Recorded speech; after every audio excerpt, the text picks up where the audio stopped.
शक्कर वाले वाला तूत वाला शक्कर वाला वठा पिस्ता वठा वाई वो मसी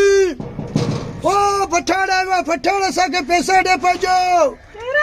ए जनवरी चियो पिस्तो खाई पेट भरे छड़ियो पैसा शोन थोड़े लाला बुली पे पाड़े आरो करतई न यो खराब सुनने तो मासी तुझो आवाज ही मत सुनने तो पाड़े आरो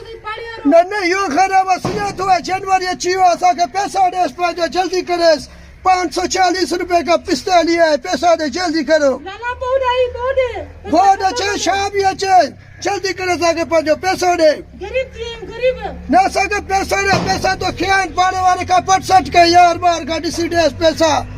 जल्दी करे पैसा दे साके पाजो ये तो गले जल्दी कर पैसा दे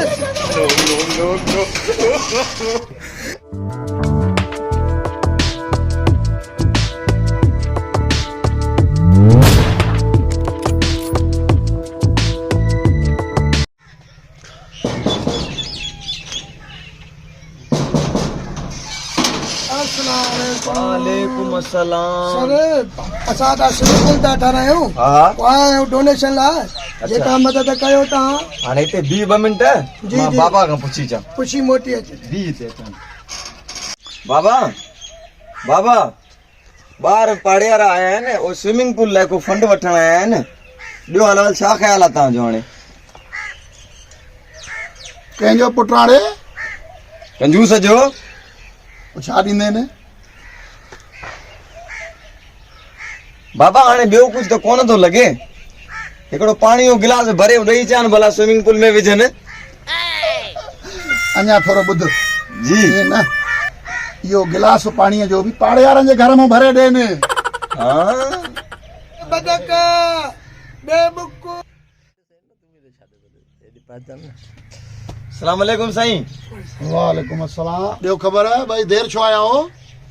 साईं इहो असल में मूंखे हिन जे लाइ देरि थी वई हा मुंहिंजा 20 रुपया गुम थी विया उन्हनि खे ॻोल्हींदे टाइम थी वियो मूंखे लधा त कोन हा। पर देरि ज़रूर थी वई अच्छा मां 20 रुपए करे देरि थी हा तोखे छो देरि थी आहे साईं मूंखे इन करे देरि थी वई त मां उन 20 में थोड़ा तॾहिं पुछो अरे छोकिरा अॼु अलाए छो था देरि अचनि पिया अलाए छा मसइलो अथनि हल इलाही टाइम थी वियो आहे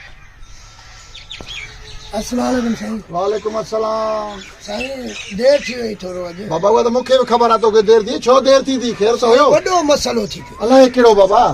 बाबू मां वड़ी पिया साईं तुंहिंजो हुते कहिड़ो कमु साईं पोइ मां लक्ष्मी पे ॾींदो वञा हा